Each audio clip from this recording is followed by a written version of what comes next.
Hello friends, welcome my YouTube channel. मैं संपत सिंह आज आपके लिए एक बैक्टीरियल डिजीज लेके आया हूँ और वो है मोती जरा यानी टाइफाइड फीवर।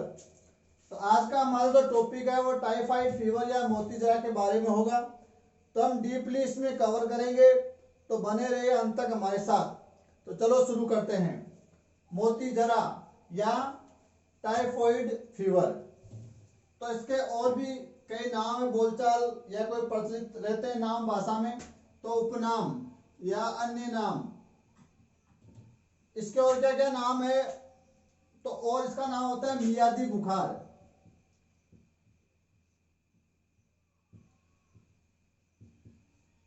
मियादी बुखार या मियादी फीवर, ये एक तरह का जवर ही है, बुखार ही है।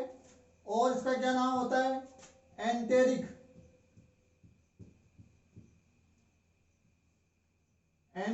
फीवर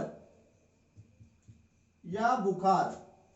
एंटेरिक फीवर का मतलब यह होता है, एंटेरिक यानी आंत्र से जुड़ा हुआ रोग है, तो आप इसको आंत्र शोथ या आंत्र जवर भी कह सकते हो। एंटेरिक फीवर का मतलब ये इंग्लिश वर्ड है, यानी आंत्र शोथ या आंत्र जवर। और टाइफाइड तो आप कहते हो इसको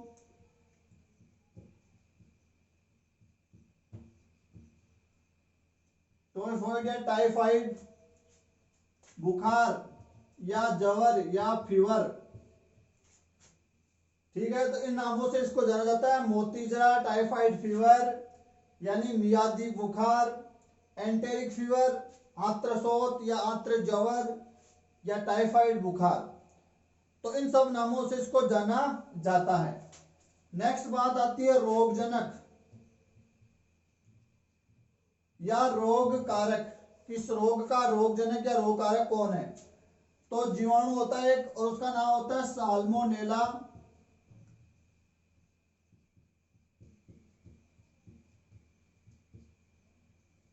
साल्मोनेला टाइफी या टाइफी। तो साल्मोनेला टाइफी नामक जो बैक्टीरिया होता है वो इसका रोगजनक या रोग कारक होता है। इस बैक्टीरिया के कारण ये जो रोग है वो फैलता है।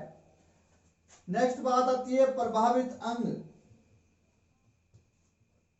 शरीर का कौन सा अंग या कौन सा भाग इससे प्रभावित होगा, तो इससे होगी छोटी आंत, इसीलिए इसको आंत्रशोथ कह रहे हैं, छोटी आंत। और छोटी आंत की भी जो श्लेष्मा जो उत्तक होते हैं, वो श्लेष्मा उत्तक, श्लेष्मा उत्तक नहीं, लसिका उत्तक।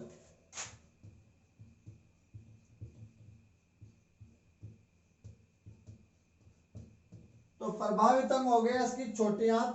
कहने मतलब हमारी जो आंत तो जो होती है वो इसमें प्रभावित होती है, और उसमें भी जो लसिका उत्तक होते हैं वहां ये जो बैक्टीरिया वो चला जाता है। भोजन के या पानी के माध्यम से वो पेट में जाएगा, पेट से आंत में जाएगा, आंत से वो लसिका उत्तकों में चला जाएगा, और वहां वो अपना घर बनाएगा, अपनी कॉलोनी बढ़ाएगा, और वो विष पैदा करेगा, जिससे जो है ये रोग पैदा हो जाएगा। तो प्रभावित अंग हो गया छोटी आंत।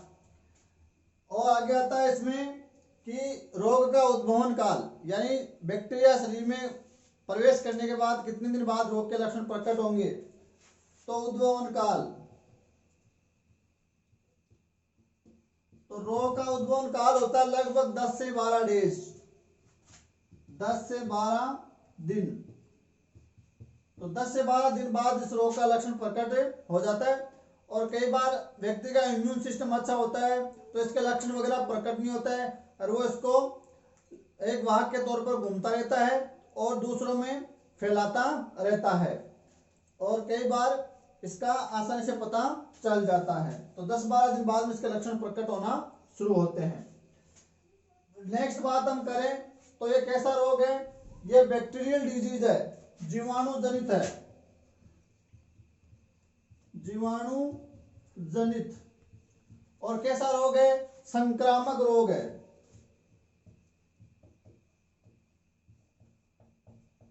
संक्रामक रोग यानी जो एक दूसरे से फैलता है, तो ये जीवाणु से होने वाला जीवाणु जनित और संक्रामक रोग है। अब थोड़ी सी इस बैक्टीरिया के बारे में बात करते हैं।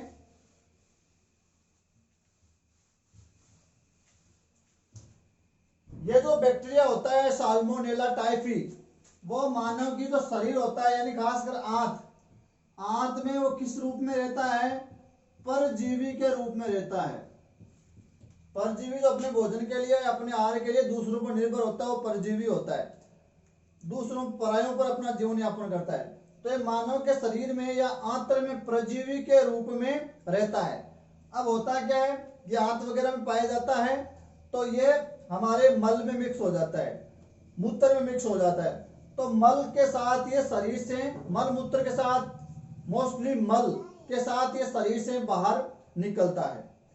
अब होता क्या है कि जैसे खुले में शौच करने से या जल स्रोतों के आसपास शौच करने से या अच्छे से हाथ न धोने से, ये क्या होता है, या सब्जियों को अच्छी तरह से पकाकर नहीं खाने से, कच्ची खाने से, या जो वो गंदे पानी में वो सब्जियां मतलब पैदावार हो रही है उसकी, तो ये परजीवी जो आंत में रह रहा है परजीवी के रूप में, जो बैक्टीरिया वो मल के साथ बाहर आएगा और दूषित कर देगा पानी को, भोजन को, सब्जियों को, और फिर वो स्वस्थ व्यक्ति उसको ले लेगा तो रोग का प्रसार आसानी से हो जाएगा।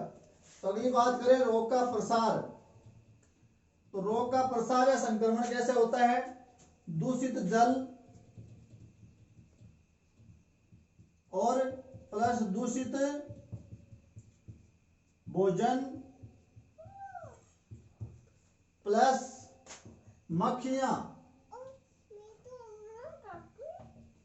प्लस मल आदि द्वारा रोग का क्या होता है? प्रसार होता है, संक्रमण होता है। अब दूषित जल, दूषित कैसे हो गया जल कि किसी भी प्रकार से वो बैक्टीरिया पानी में पहुंच गया, और वो हो सकता है वो माध्यम का हो सकता है, मल हो सकता है कि जल स्रोतों के आसपास खुले में शौच करने से वो बैक्टीरिया पानी में चला जाएगा, और वो पानी बिना उबाले, बिना छाने, बिना उसको शुद्ध किए पी लेंगे तो वो एक स्वस्थ व्यक्ति में चला जाएगा। दूषित भोजन यानी कई दिनों से भोजन पड़ा हुआ है या खुले में भोजन रखा गया है, तो मक्खियां जो मल पर बैठती है वो मक्खियां वहां से उड़ेगी, मल पर जो बैठेगी तो उनके पैरों से वो साल्मोनेला टाइफी बैक्टीरिया चिपक जाएगा। और जब खुले भोजन पर जब मक्खियां आकर भिनभिनाएगी, बैठेगी, तो वो जो बैक्टीरिया वो वहां गिर जाएंगे, तो वो भोजन दूषित हो जाएगा, खुला भोजन। तो उसको अगर हमने खा लिया तो व्यक्ति क्या हो जाएगा, उससे संक्रमित हो जाएगा। और मक्खियां तो इसका प्रसार कर रही है और साथ में मल से भी इसका क्या हो रहा है, प्रसार हो रहा है। कि अगर जो रोगी होता है वो अच्छे से हाथ नहीं धोता है या उन्हीं हाथों से किसी अच्छी चीज को मतलब भोजनीय सामग्री को छू लेता है, तो इससे क्या हो जाता है, रोग का प्रसार आसानी से हो जाता है। तो इस प्रकार रोग ये कैसा हो गया, संक्रामक रोग हो गया।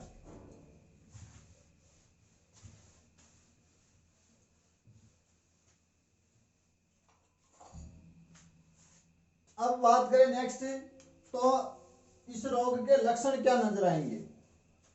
तो रोग के लक्षण, तो लक्षण में बोल के बता देता हूं आपको क्या क्या इस रोग में लक्षण नजर आते हैं।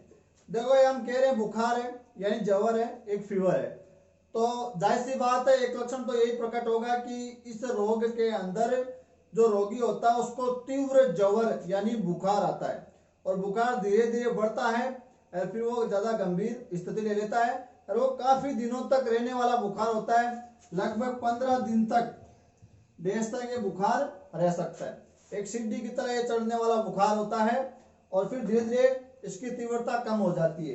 तो पहला लक्षण तो ये हो गया, इसमें तीव्र बुखार होता है, वो भी कितना, 103 डिग्री से लेकर 106 डिग्री बुखार रहता है इसमें। धीरे धीरे अगर लगातार बुखार रह रहा है तो डॉक्टर से सलाह ले लेनी चाहिए, कहीं वो मोती जरा तो नहीं है। तो इसमें लंबा बुखार रहता है लगभग 15 दिन तक, और धीरे धीरे चढ़ता है और फिर वो 15 दिन बाद में सामान्य हो जाता है। और शरीर का तापमान कितना मिल सकता है, 103 डिग्री से 106 डिग्री तापमान मिल सकता है। नेक्स्ट में लक्षण की बात करूं यहाँ, तो जो सबसे पहले नजर आता है वो है सिर दर्द। रोगी को क्या रहता है, बहुत ज्यादा सिर दर्द रहता है, सर में दर्द रहता है। नेक्स्ट बात करूं तो रोगी में क्या रहती है, थकान रहती है। रोगी में क्या रहती है, सुस्ती रहती है, वो एकदम सुस्त रहता है, और उसमें क्या रहता है, आलस्य रहता है, और रोगी को चक्कर आ सकते हैं, और उसको सूखी खांसी आ सकती है।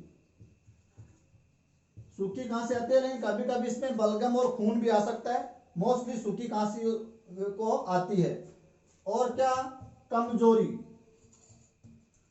तो ये नॉर्मल से लक्षण है, सर दर्द, थकान, सुस्ती, आलस्य, चक्कर आना, कभी कभी सूखी खांसी आना, उसमें कभी कभी खून आ जाना, कमजोरी होना, ये लक्षण होते हैं।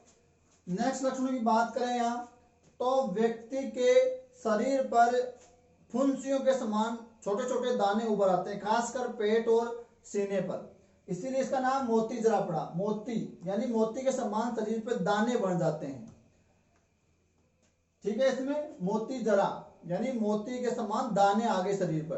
तो चेस्ट और जो पेट होता है उस पर छोटे छोटे हल्के गुलाबी रंग के छोटे छोटे दाने उभर आते हैं, जो 2-3 दिन तक रहते हैं, फिर वो अपने आप नष्ट हो जाते हैं, इसलिए इसका नाम पड़ा मोती जरा। तो फुंसियों के समान शरीर पर मोस्टली पेट और चेस्ट पर छोटे छोटे दाने उभर आते हैं, तो ये दाने उभरना। नेक्स्ट लक्षण ये हो गया। अगली बात करें तो जो रोगी है उसको भूख कम लगती है, भूख कम लगना। तो इसीलिए भूख कम लगेगी तो व्यक्ति को सुस्ती, आलस्य, कमजोरी हो जाएगी। साथ में जो व्यक्ति है उसकी जो नब्ज है, नाड़ी है, वो क्या हो जाएगी, धीमी पड़ जाएगी। तो उसकी नब्ज धीमी पड़ जाएगी और हृदय धड़कन भी क्या पड़ जाएगी, इसमें धीमी पड़ जाती है। नाड़ी और हृदय धड़कन दोनों क्या हो जाएंगे, धीमे हो जाएंगे।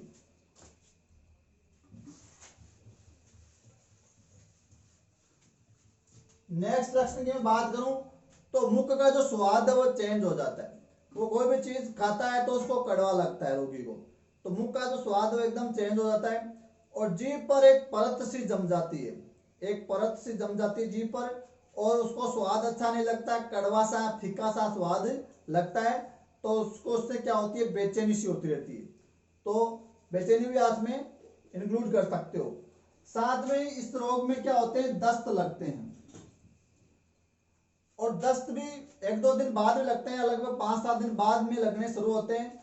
तो पानी के समान एकदम पतले दस्त लगते हैं, और उनमें विशेष प्रकार की बदबू होती है, और उनका रंग थोड़ा सा हल्का हरा होता है। तो इसके आधार पर आप पहचान सकते हो कि 2-4 दिन बाद में दस्त शुरू हुए, खासकर बच्चों में ज्यादा होते हैं, और बच्चों में अगर टाइफाइड हो गया तो दस्त में काफी हल्के पानी समान दस्त होते हैं, उनमें विशेष प्रकार की बदबू होती है, और उनका रंग भी आपको कैसा मिलेगा, हल्का हरा मिल सकता है। और बड़ों में एक शिकायत और हो सकती है, बड़ों में एक शिकायत क्या हो सकती है, कब्ज की हो सकती है, कि इसमें कब्ज बनी रहती है। नेक्स्ट लक्षण की बात मैं करूं तो पेट में दर्द रहता है, क्योंकि हाथ से जुड़ा हुआ है, तो पेट के आसपास क्या है, घाव वगैरह या हाथों में कभी कभी अल्सर हो जाते हैं, या उनमें रक्त स्त्राव हो सकता है, जिससे क्या होता है, पेट में क्या रहता है, दर्द रहता है, पेट में पीड़ा होती रहती है।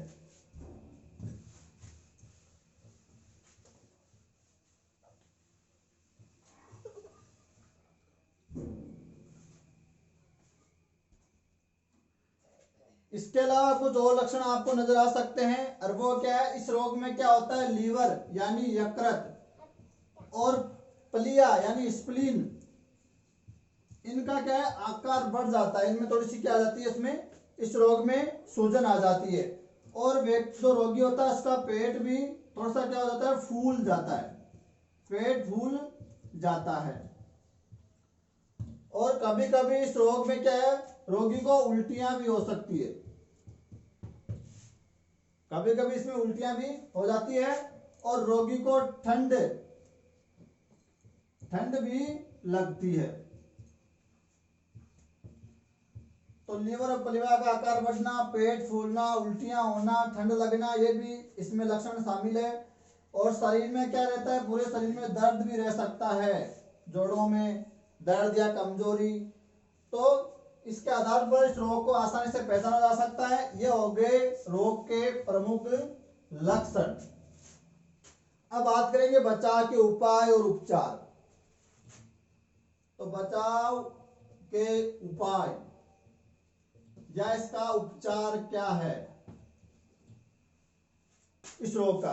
तो बचाव के उपाय के लिए क्या करेंगे, जो ये क्या है कि व्यक्तिगत संपर्क से रोग फैल रहा है क्योंकि संक्रामक रोग है, तो दूरी बनाए रखें, दूरी बनाए रखें। किससे?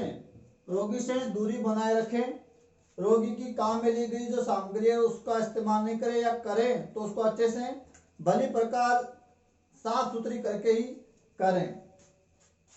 नेक्स्ट बात क्या हो सकती है, खुले में शौच ना करें, या जो शौचालय है तो वहां सफाई रखी जाए और शौच जो है उसका समुचित प्रबंधन होना चाहिए। और शौच करने के बाद जो हाथ है उसको अच्छी तरह से साबुन से धोना चाहिए, अन्यथा वो जो बैक्टीरिया है उसका प्रसार आसानी से दूसरी जगह हो जाएगा। मक्खियों को फैलने से रोकना चाहिए और भोज्य सामग्री को खुला नहीं रखना चाहिए, क्योंकि खुला रखने से मक्खियां वहां आकर वो बैक्टीरिया फैला सकती है। साथ में जो सब्जियां हैं उनको अच्छी भली प्रकार धो के खाना चाहिए, क्योंकि वो गंदे पानी में अगर पनप रही है तो उनमें वहां किसी माध्यम से वो बैक्टीरिया वहां आ सकता है, तो उनको अच्छे से पकाकर धोकर खाना चाहिए।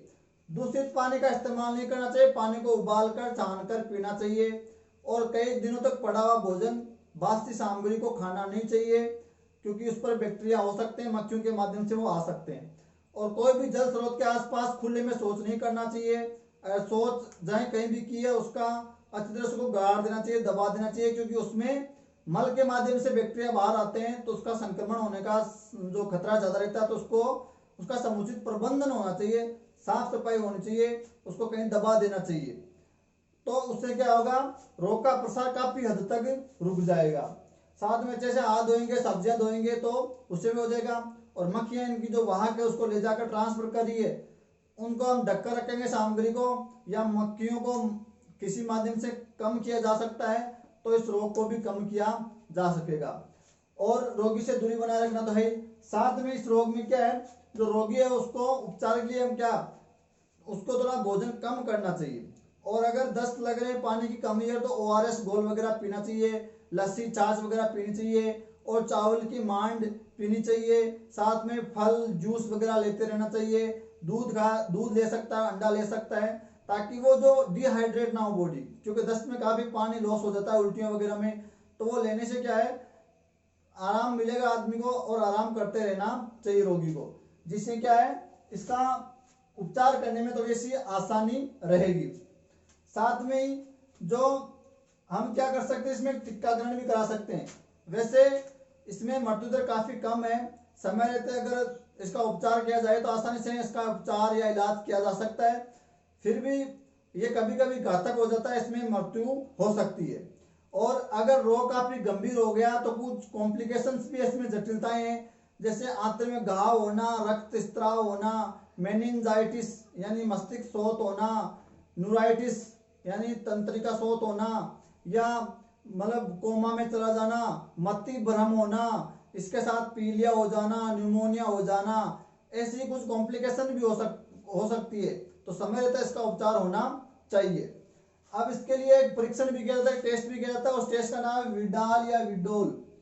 तो विडाल या विडेल जो टेस्ट है वो होता है, और उसमें जो है मल का टेस्ट वगैरह किया जाता है। तो इसके आधार पर कि व्यक्ति पॉजिटिव है नेगेटिव, तो विडाल टेस्ट इसमें करवाया जाता है इसके उपचार हेतु। साथ में इसमें एक टीका लगता है, उस टीके का नाम है TAB। तो TAB टीका लगता है शिशु अवस्था में।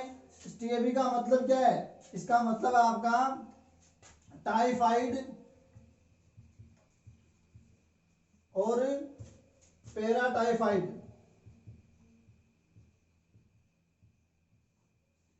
A and B vaccine. तो इसमें TAB का टीका लगता है, TAB typhoid, paratyphoid, A and B vaccine. साथ में कुछ ओरल वैक्सीन भी दी जाती है इसमें, ओरल या मुख से लेने वाली वैक्सीन। और ओरल वैक्सीन के तौर पर कुछ दवाई दी जाती है जिससे भी इसका इलाज होता है, और कुछ एंटीबायोटिक्स भी दी जाती है। एंटीबायोटिक्स, जिससे भी इसका इलाज पॉसिबल, आसानी से इसका इलाज किया जा सकता है। तो इस प्रकार इस रोग से बचा जा सकता है। तो ये हो गया हमारा क्या, आपका मोतीजरा या टाइफाइड रोग हो गया। आशा करता हूँ आपके समझ में आया होगा। कुछ डाउट है तो कमेंट्स करके पूछ लेना। वीडियो को लाइक करके जाना और चैनल को सब्सक्राइब करके जाना। धन्यवाद।